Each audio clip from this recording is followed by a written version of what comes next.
Welcome, everyone, to the captive audience. I'm Kevin Hoare, and yes, I am wearing the 2020 Trump deplorable hat that I happen to have. And then, of course, really, I'm a 2016 deplorable, just like many of the folks that went to the convention in 2016 and fought hard then to get President Trump elected. Um, well, tonight's news really starts off with the 100 days, first 100 days of the, uh, uh, number 47, the 47th president of the United States, President Trump's first 100 days. And President Trump gave his first rally, actually, since that very cold rally that had to be moved indoors around the inauguration. And he was in Macomb County, Michigan. So a lot of folks are very excited to get out there. And he kind of laid out, what has been accomplished during the 100 days and then pointed forward to where we're going to be heading next as his agenda unfolds. Um, he said, in particular, that U.S. astronauts would soon plant a flag on Mars. He said, one day soon, American astronauts will plant the flag on the planet Mars. It's going to happen very soon. Single day, my administration will continue to live by the motto, promises made, promises kept. And that was the theme that you could hear resonate through all of uh, um, the comments that were made by the administration, by the what's her name, Levitt, who is the press secretary, and she really has been skewering reporters over and over here in recent days because they come out and they have these fake news attacks. She blows up their fake news attack, like the ones that we addressed yesterday, where supposedly toddlers were being taken and thrown into vans and deported, which is just total fake news garbage.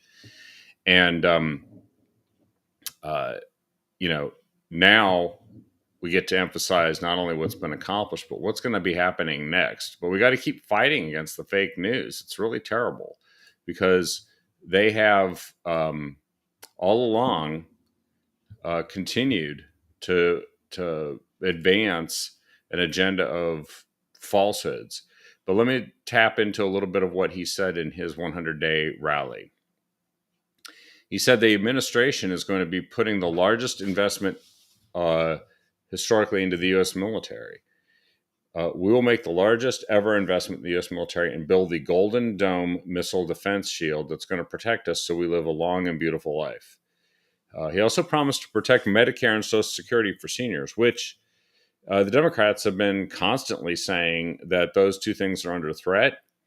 And the only thing that I've been hearing is under threat is the bloat and the bureaucracy within those um, uh, administrative functions that actually take away money available for benefits, and then of course fraud and abuse that's taking place of the funds by fake people, dead people, et cetera, and fraudsters, and they've uncovered a ton of this. And so, he's just got to keep repeating that he's protecting Medicare and Social Security because that's he is known for making a promise and keeping it. The Democrats, on the other hand, not so much. They're known for fake news.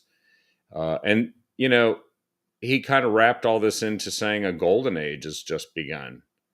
And we will never give up and we'll never go back. So I think a golden age has begun. And if all these policies can take root and reach their full potential, then 100 days is just going to be the beginning phase. And we'll get to see some great stuff happen going forward. We already have seen a lot of great stuff. I think they said they've so far produced cuts of nearly $160 billion in savings through Doge. And that's an unbelievable amount. to give an idea, um, the defense budget I think is around 800 and some billion. So they've saved about a fifth of the total size of the defense budget just in the first 100 days, which is amazing and important, actually. Now, um, I think that President Trump also has accomplished many of the initial goals. The biggest one, and the one that everybody's reflecting on today, is how we went from this out of control border, which the Democrats keep trying to say they had under control, except their version of under control meant that they were using an app to send everybody to the ports of entry to continue to let hundreds of thousands of people into the country a month, and um, and of course, many of those are criminals that we are now hunting down and removing from the country. And because the Tren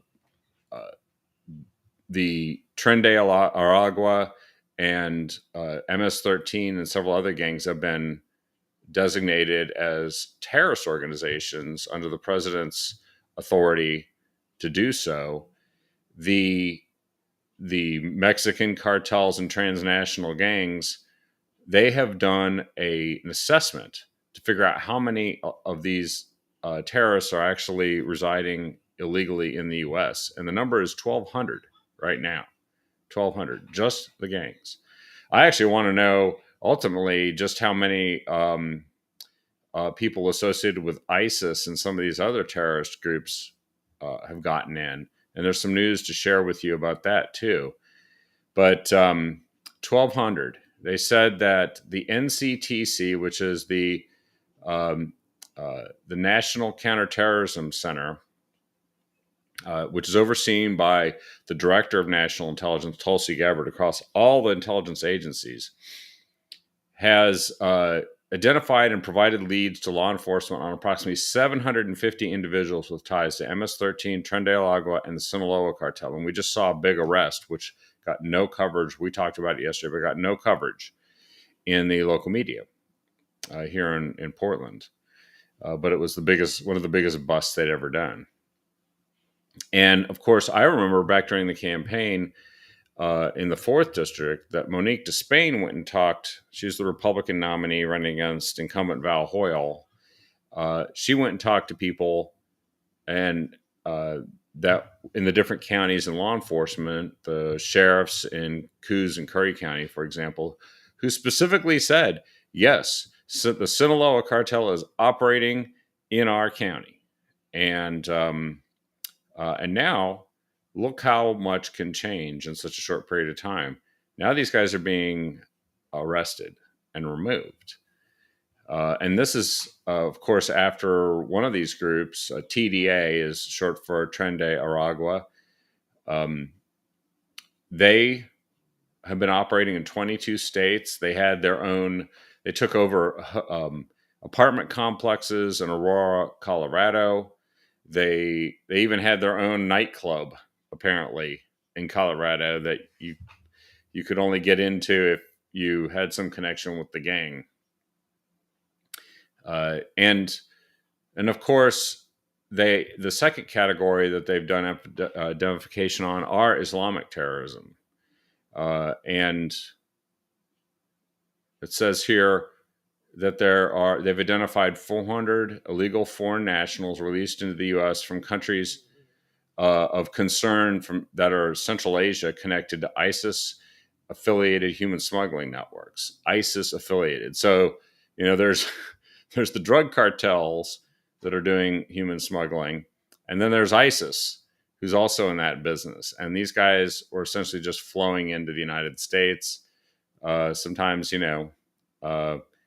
with little or no screening. And now we're finding them and we're removing them. By the way, I found out that MS-13 stands for La Mara Salvatrucha. I don't know what the 13 is, but this is part of the first 100 days, and getting the border to go from what used to be literally 10, 15,000 people a day coming in to now, I think they said the other day it was 167. that were captured. Um, so this is really a deep concern because, of course, some of these folks can also still disappear and be very hard to find, and be ready to take some sort of action against the United States, not to mention the organized gangs committing all these atrocities. So um, it's a concern. I'm concerned about it. By the way, for some reason, and every once in a while this happens, I can't see the feed in order to make sure that I can post for you some of these stories. And I apologize for that because I don't know why it does it, but um, I will just keep going here and see if I can't somehow log into Facebook and at least post it there. So onward and upward. The senator from Oregon, uh, Jeff Merkley, and other Democrat senators are claiming they're warning Donald Trump that his mass deportation efforts are, quote, not going to end well, unquote, for him. Sounds like a physical threat, actually. Uh, and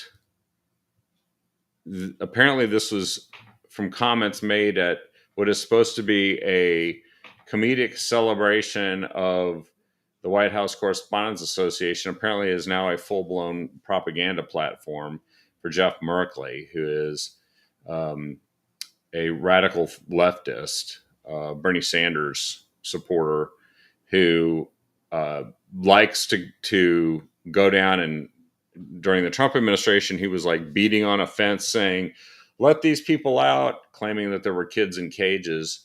And then when Biden put kids in cages, he had nothing to say about it. When Obama did it, nothing to say about it. Um, so he's just a total political cad.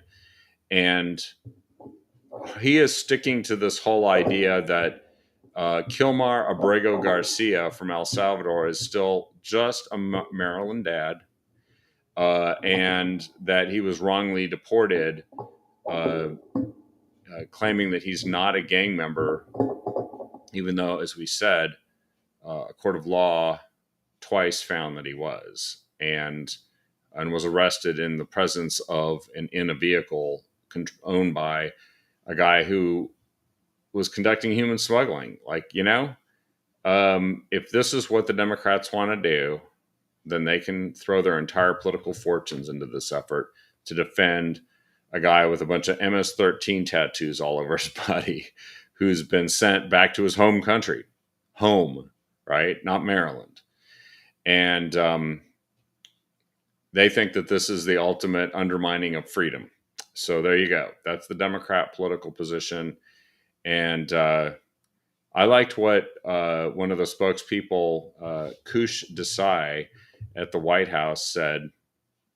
If the hill that Democrats want to die on is demanding the return of a violent, illegal alien, wife beater, and foreign terrorist, we're happy to dig that grave for them. Yeah, I think actually Jeff Merkley's ahead of you. He's busy with that shovel and digging a hole. But this is apparently more important than American citizens to the Democrat Party. I don't know. Good. They also love defending anti-Semitic, anti-Israel policies on college campuses and everybody who's involved with it, including people literally coordinating with Hamas to get the word out on college campuses. And so we're gonna find out ultimately what happens in the court system with this. But in all honesty, I think politically this is a big fat loser for the Democrats. And they're not always this stupid, but right now they've chosen consciously to be this stupid. So let me see if I can get into Facebook here and give you more of these, because I don't actually. I'm glad yesterday that I was able to see the feed and know that my audio wasn't working in the first few minutes. By the way, it is the 29th of April, and this is why we're marking the 100 days, because it's a big deal. And there's a friend of mine I promised I would try to remember always to announce the date, 2025, April 29th. And of course, we're marking a big um, a big milestone here. So let me go ahead and I'll switch on over to the Facebook Captive Audience feed and see if I can't give you a few of these posts. I also have to make sure that I shut down the audio so you don't hear me twice, because, assuming I'm good once, you probably don't need to hear me twice just to be sure about it. And yes, excellent. So, and I can see all of you guys there. Thanks for your patience with this. So the 100-day post is right there. By the way, one of the reasons why I share all of these news posts is because we had a time where people that were running some of the social media were claiming that we weren't, accurately, like we were spreading misinformation. I'm like, I'm spreading information, and here it is.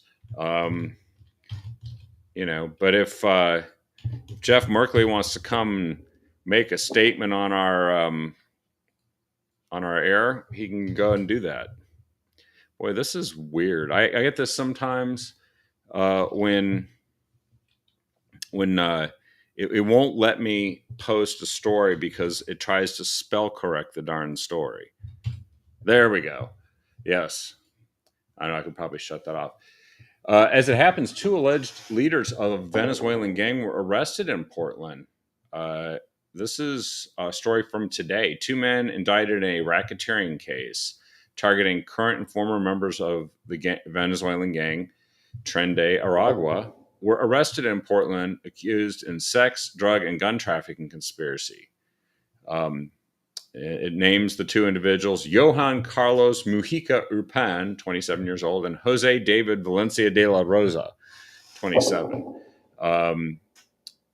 They are members of an offshoot gang called Anti-Tren, made up of associates and former members of Tren de Aragua, who mainly operate in New York and New Jersey. They pleaded not guilty to charges in federal court in Portland after their arrest last week. So maybe they were part of that sweep of that story that I told you about. So maybe some of it's finally getting covered. But Oregon Assistant U.S. Attorney Julie Jarrett said in court that these gentlemen are, quote, leaders, unquote, of the conspiracy to bring women, mostly from Venezuela, to the United States, through sex trafficking, distributing drugs, guns, and committing robberies. That's what we need. We need more crime to come to Portland. And that's what we got under the Biden administration. And now President Trump is viciously depriving of this through the Department of Justice. They have been held for transport by U.S. Marshals to New York to face, actually, their indictment. And let's see. U.S. Magistrate Judge Stacey Beckerman said she didn't have enough information to explain the apparent disconnect between 2 men driving for DoorDash in Oregon who are accused of running a criminal conspiracy in the Bronx, but she found that there was probable cause to support the indictment against them. So, you might have gotten some of your food delivered by these guys. Hopefully they kept all the fentanyl out of it. But at last week's news conference, New York Police Commissioner Jessica Tisch called Tren de Aragua one of the most dangerous gangs in the country and has shown zero regard for the safety of New Yorkers. So, I think Wyden and Merkley should go ahead and pick some fights. But you know what? I'm going to talk about a little news here in a second that I think pertains heavily to Mr. Merkley. I'll come back to that. Anyway, Lars Larson is saying, get ready for more crime.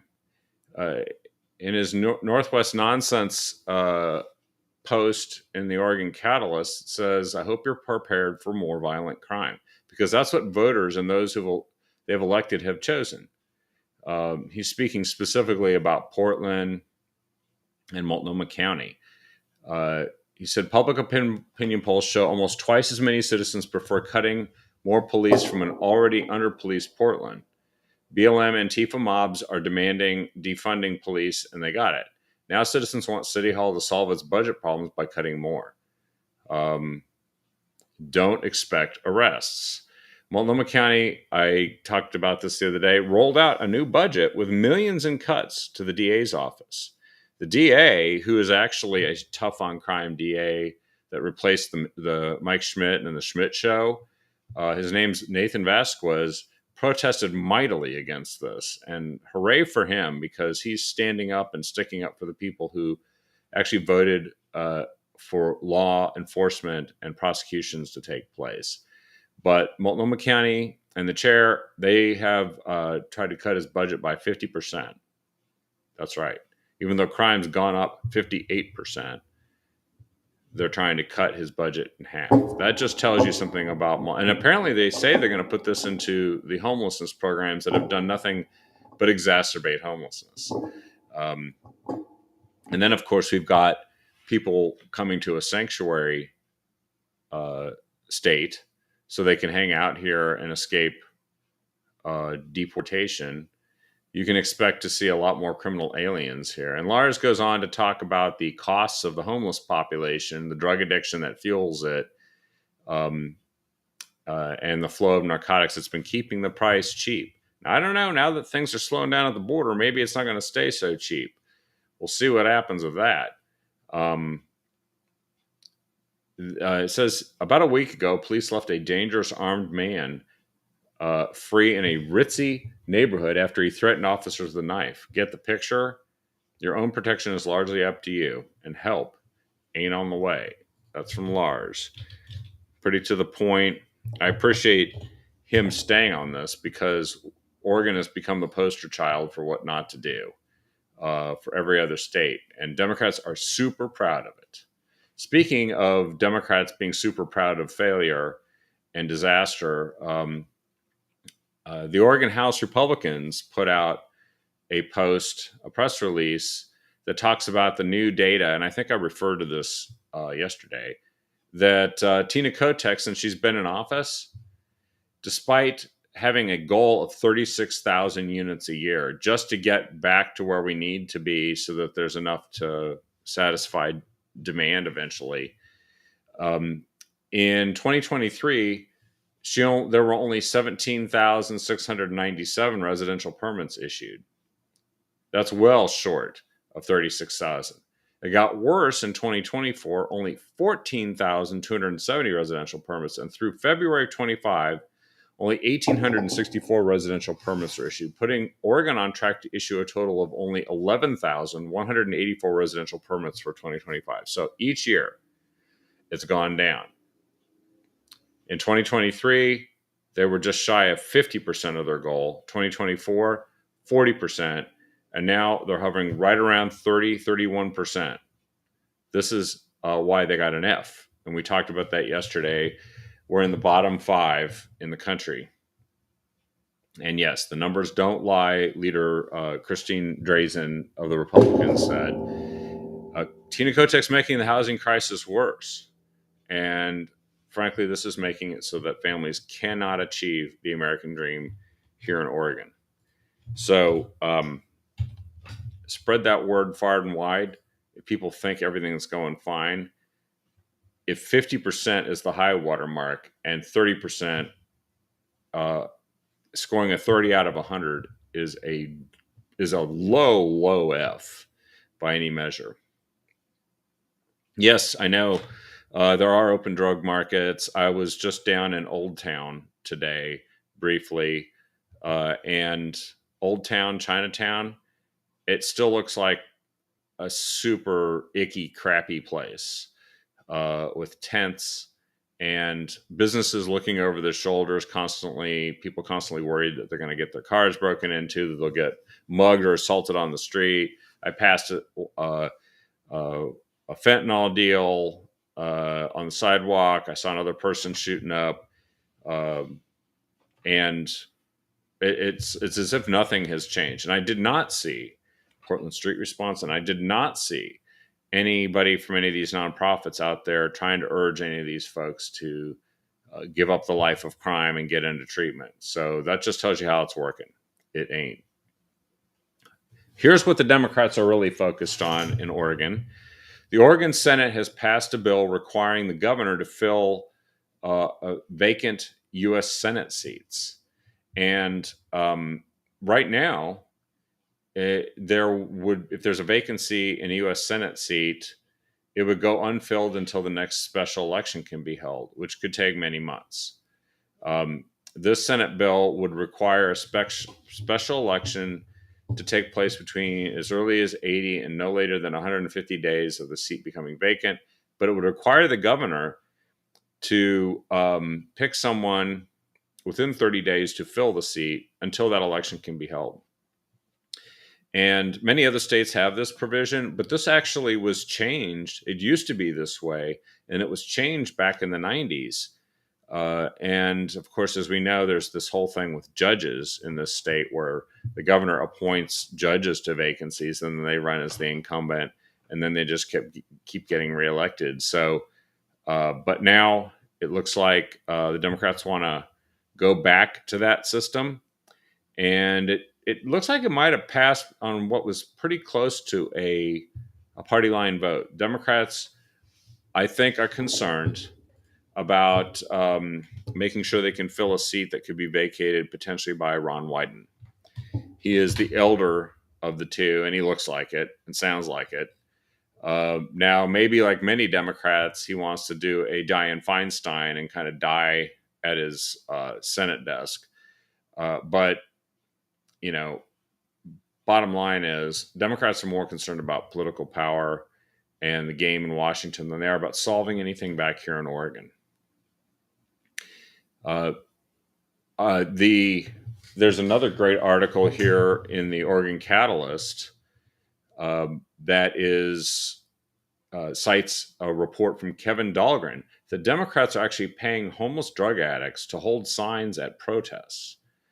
They are, and they're very inexpensive. I think they are probably not being paid minimum wage, is my wild guess. But even if they are, it's pretty bad exploitation of homeless folks, and they're hiring them. And then, of course, that just saves them the trouble of gathering bottles for the bottle return to get the money to go buy fentanyl. They can just get the money from the Democrats directly. They hire 8 to 10 people on the spot to hold protest signs for 3 hours. And they're doing it because the homeless are much cheaper. So I'll post this story because Kevin Dahlgren is out there. He is actually shining the light of truth in what's happening in our city. He's an expert on homelessness and drug addiction. And we've interviewed him on this show many times, but it's just insane that, this is what the Democrats do. They create a dependent class who's helpless and needs constant subsistence from the government. And then when those people's lives are ruined, they go and they hire them to hold signs up for their political ambitions. It's all about the politics and about the power, not about helping people or solving problems, which they never do. They only make them worse. There's a great post here by Lars Larson as well on his website saying it's time for the U.S. Attorney to bring charges against the Beaver State politicians. We have had a chronic problem with corruption in this state, and it's worse than other states because in other states it looks and smells like corruption. In here, I like to say it's corruption in a cardigan. People, frankly, don't even know it's happening. It's all very polite. And when people get caught doing something they shouldn't, they almost never go to jail, ever. Case in point, Shemia Fagan, Secretary of State, under federal investigation, and the Biden administration quietly dropped the charges before Biden left office, leaving that disgraced former Secretary of State to escape jail. And of course, Tina Kotek, who is the beneficiary of $500,000 stolen from the FTX cryptocurrency exchange investors. And then they got like an entire year and a half or something to pay it back. Tina Kotek was a direct beneficiary, as were Democrats in 2022. And Tina Kotek won in a very close race. $500,000 can definitely get you some real benefits when it goes through the Democrat Party of Oregon. It was engineered, the money that was shipped to the Democrat Party of Oregon was engineered by friends and allies of Ron Wyden, who, by the way, doesn't really live in Oregon. He is, as they say, New York's third senator because he lives 2,500 miles away. And of course, we just talked about the Oregon Secretary of State, Shemia Fagan. And then, of course, Val Hoyle, our current member of Congress in the 4th District, who took stacks of cash from weed merchants, LaModa. She's still in Congress. So Tina Kotek, Shemia Fagan, Val Hoyle, Ron Wyden and his allies have all skated for long enough. And by the way, John Kitzhaber never saw jail time either, even though he interfered with a federal investigation. Lars is saying it's time for President Trump's attorney general to bring prosecution that should have happened long ago. Oregon likes to pride itself on a false reputation of clean politics, but they're the dirtiest in the country. And it only stays clean, or the appearance exists, because the party of slavery, as he says, the Democrats hold all the cards and they hide the evidence when they get caught. So I agree. And I think it's very important that we get a United States attorney for the state of Oregon appointed who will take this on. It's time to stop accommodating corrupt Democrats and start holding them accountable. It's probably one of the keys to turning things around here in the state of Oregon. That's why they're so foaming at the mouth, delirious right now with fake news and garbage that they constantly talk about in the media, scaring elderly people into thinking they're going to lose their Social Security and Medicare. Total lies. The other thing the Democrats are doing is they are trying to make the economy slow down.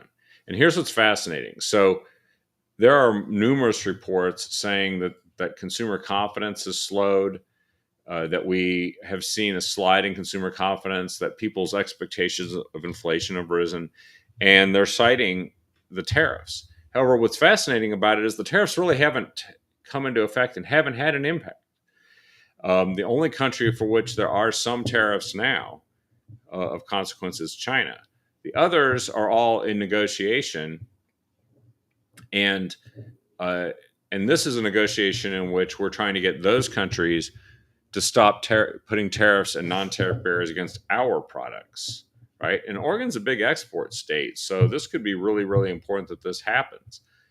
But the media has constantly been telling everybody that it's going to hell in a handbasket and that everything's going to get more expensive. And it hasn't yet. And it's fascinating how that same media soft-pedaled and downplayed inflation when, in fact, inflation reached record highs during the Biden administration. And they did everything they could to say it was transitory, it was caused by isolated things that don't affect consumers, while shortages erupted. Remember the baby formula shortage crisis that they never really solved, by the way. And that eggs, they tried to blame a Trump administration who literally just came into office for the increase in the price of eggs, which actually started and went up 50% during the last part of the Biden administration. They will say and do anything. They don't care if they damage the economy and confuse people. But we need to speak out for the truth. And there are some people who are playing games, and one of them got caught today. Amazon now says they never plan to show shoppers how tariffs have hiked prices. But there was a report for a while originally saying that Amazon was going to put on their site what the additional price increases that might occur would be attributable to tariffs. Look, I have yet to see them actively show what the country of origin is of the products that they sell. And I've actually wondered and thought I would like to actually have that information and make that decision. But the president apparently called Jeff Bezos and said something to the effect of that this might be kind of a hostile and political act by Amazon at this time to drive these fake news stories and to suppress the economy. Well, it looks like that idea is dead before it went anywhere and has been quashed. And it's a really stupid idea because it's going to actually hurt maybe some of their sellers on Amazon. And if that's what Amazon wants to do, that sounds like monopolistic trade practice to me. But again, why don't they just start by putting the country of origin of stuff and let consumers decide for themselves? I think that's a fair assessment. That's just telling the truth. But here's the reason why it's such fake news. There are a number of trade deals that apparently are coming together. One of them could be a super big one. India. This President Trump has said that this trade deal could materialize very soon, and that the negotiations appear to be yielding some very positive results to reducing trade barriers and tariffs. He said, India is coming along great. I think we'll have a deal with India. India, of course, is the largest population country in the world. It is growing at leaps and bounds. It is actually definitely going to surpass China in the coming couple of decades. It'll be a larger economy. It's already a larger population. And it's got a burgeoning high-tech sector. A lot of programmers are trained there, engineers. And as we know, many people come to the United States, go to school here from India, and then have become part of our high-tech sector here in the United States. Prime Minister Modi from India is going to be coming to visit very soon, I believe, because they paused reciprocal tariffs with India on April 9th, along with all the other countries except for China. And India has bilateral trade with the United States of $129 billion. And they have a $50 billion trade surplus with the United States. This could even out, and we could see the significant tariffs that President Trump once referred to India as the king of tariffs, see the tariffs reduced on bourbon whiskey, Harley-Davidson motorcycles, and a whole range of medical devices and agricultural products, things that we do well, things that we export. So I think this is a very good sign. And maybe if China is going to be a bunch of jerks and fight with the United States, maybe we can shift our attention and our efforts to building a stronger economic bond with India instead, and have a fair and free trading situation with them. So I've just posted that there. I hope you can see that. So we covered the Amazon story. The Trump administration is going to scale back some of the auto tariffs. In the first year of tariffs, automakers will be allowed to apply for 15% price offsets, and then 10% in the second year. The idea being that this is going to compel more sourcing and production here in the United States, especially of parts, because there are a lot of assembly plants, but we want to get more parts produced here. And it looks like even the UAW is supporting this, which is why you've seen a move of many of the rank and file, and now even some of the leadership of the auto unions and other blue collar unions starting to notice that President Trump and the Republican Party is the ones who's prioritizing American workers. But let's wait and see what actually develops out of all this. But this is interesting. So they're fine tuning all of this, and none of it has actually become a reality yet. But if you watch MSDNC and the Communist News Network, they are just nonstop. The sky is falling. Trump's destroying the economy. All this garbage, fake news. and none of it's happened yet. And actually, it could result in a super boom. So stay ready for that, because I think buying low is going to be very interesting here. You'll notice, by the way, that in the end, many Democrats will say one thing, drive the stock prices down, and then those Democratic hedge funds will go in and buy it all up and make tons of money. Don't fall for it. Stick with it. Obviously, I'm not giving investment advice, but I think there's going to be a big boom and a big turnaround, because President Trump knows how to do the economy, and he knows how to fight. He knows how to negotiate. He's also getting rid of some of these people in the federal government who are fighting against his agenda. He fired a Democrat who refused his orders. And this is a person with the U.S. Equal Employment Opportunity Commission, who took a hard line against Christian employers in particular under President Biden, forcing them to pay for employees' hormone and surgical treatments to transition to the opposite sex, in violation of the religious beliefs of those employers. And they did this until a court blocked those actions by the Biden administration as being unconstitutional about a year ago. Over the next 8 months, the Christian Employers Alliance won a 6-figure settlement with the EEOC and a 4-year reprieve from federal scrutiny. That with the second election of President Trump, now they're getting rid of these policies altogether, and including his executive order that has banned gender ideology as a policy position of the U.S. government, federal government. And there's still some people trying to advance these policies, apparently, and filed to intervene as defendants last week in the Joyce Samuels lawsuit against Trump over his disputed authority to fire her. Well, Trump fired another Democrat, former chair Charlotte Burrows, which has left the agency without a quorum for the 3 commissioners after Republican Ken Sonderling became deputy labor secretary. Now, the reason why this is important is new members have to be added to this EEOC, but he fired another Democrat, and of course, this Democrat refused to follow the policy prescriptions of the newly elected Trump administration. I'll let you, if you want to read more about it,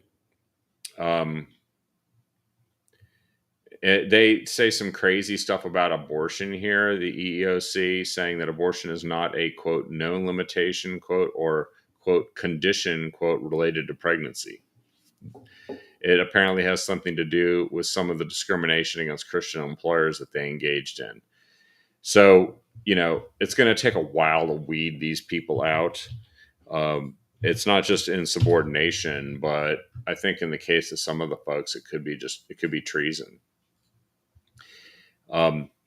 Anna Paulina Luna, member of Congress from Florida, I believe is the chair of one of the important committees in Congress, has brought forward a bill to codify the actions taken by the Department of Government Efficiency, or DOGE, and put it into federal law. It's called the Establishing and Implementing the President's Department of Government Efficiency,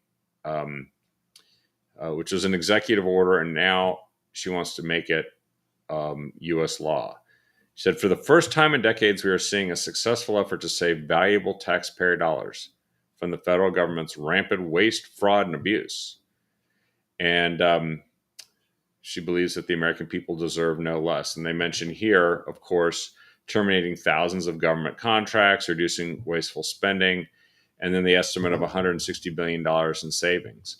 So I would love to see some Democrats take a vote on this bill. Many of them will vote against it, and they'll claim that we just can't be saving money and fighting waste, fraud, and abuse. And one of the reasons why they're doing this is because at the city and state level, many of these Democrats are starting to run out of money.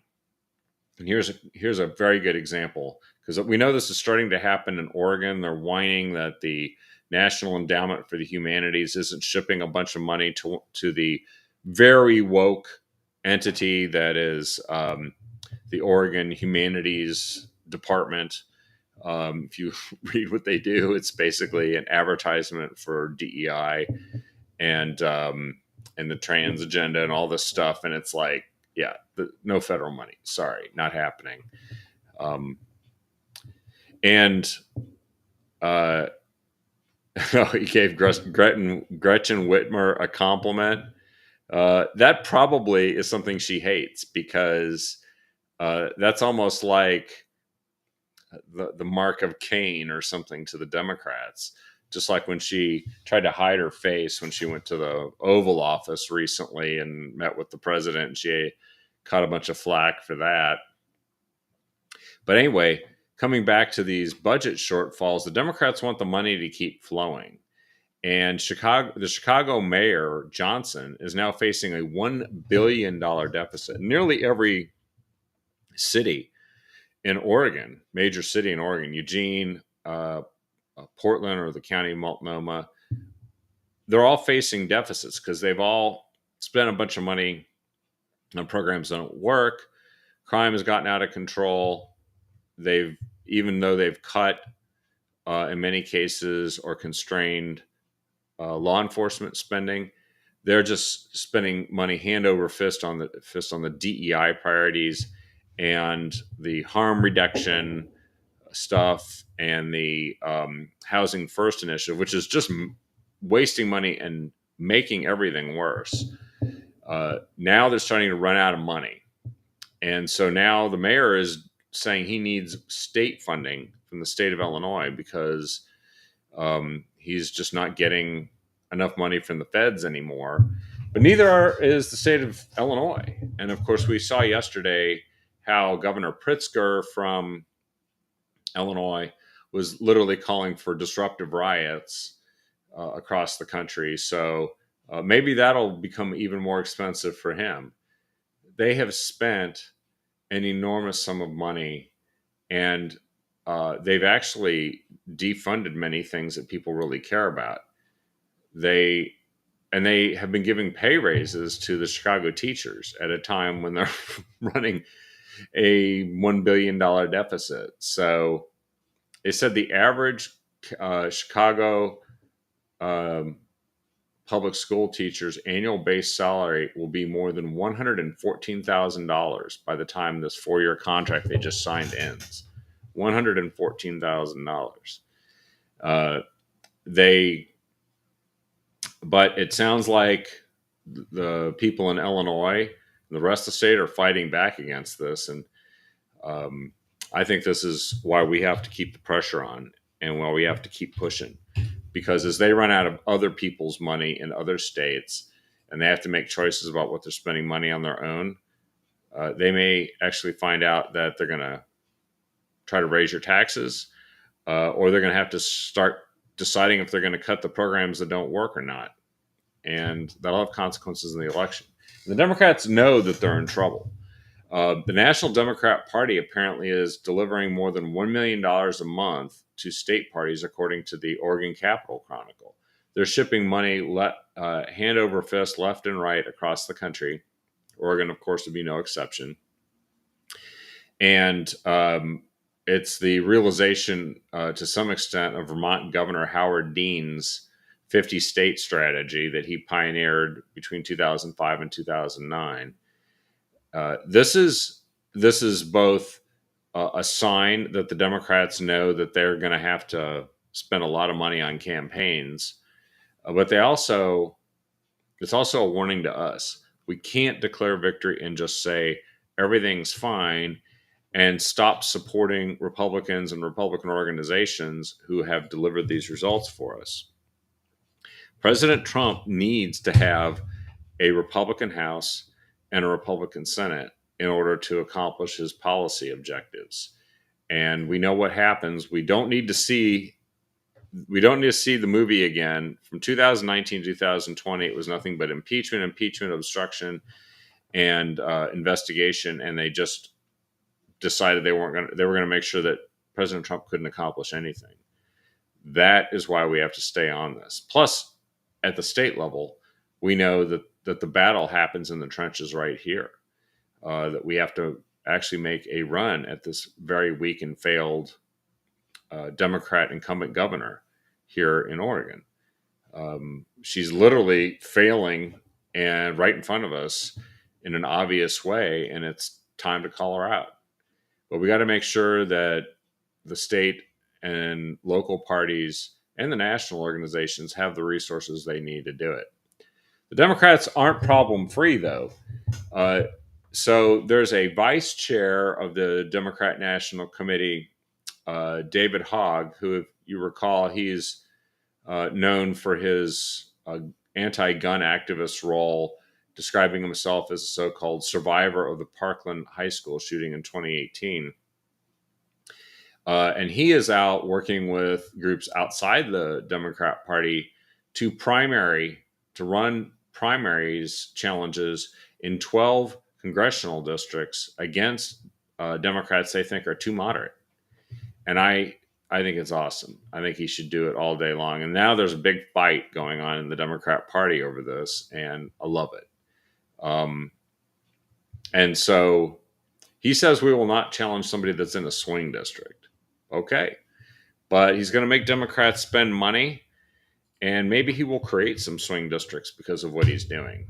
Because he wants somebody radical left. He wants an AOC type of candidate running in every district that he can get him. So I don't know. I hope he does it. It would be great. Anyway, I think I covered quite a swath of stories here tonight, and I hope you enjoyed the show. I really appreciate you guys following the captive audience, and I really want to encourage you to turn right around and find 5 people to share the show with so that they can benefit from this. We cover what's going on in Oregon and nationally, and talk about opinion that you don't get to hear anywhere else, and its implications for us, for our state, and for what we have to do. Because I don't think our opponents are the Democrats. I think our opponents, and I've said this many times, are apathy and complacency. Does it matter? And what are we going to do about it? If we overcome those 2 challenges, we can defeat the Democrats every time. And you've been armed with all the information about what's really happening in this state and what is taking place nationally. Let's get out there and fight the good fight and win here in 2025 and 2026. Thanks for joining me here tonight, guys. And like I said, find 5 people, share it. If they ignore it, fine. If they watch it, super awesome. We appreciate it, and we'll see you tomorrow night on the next episode of The Captive Audience. It should be Sunny and Don. Anyway, have a great night.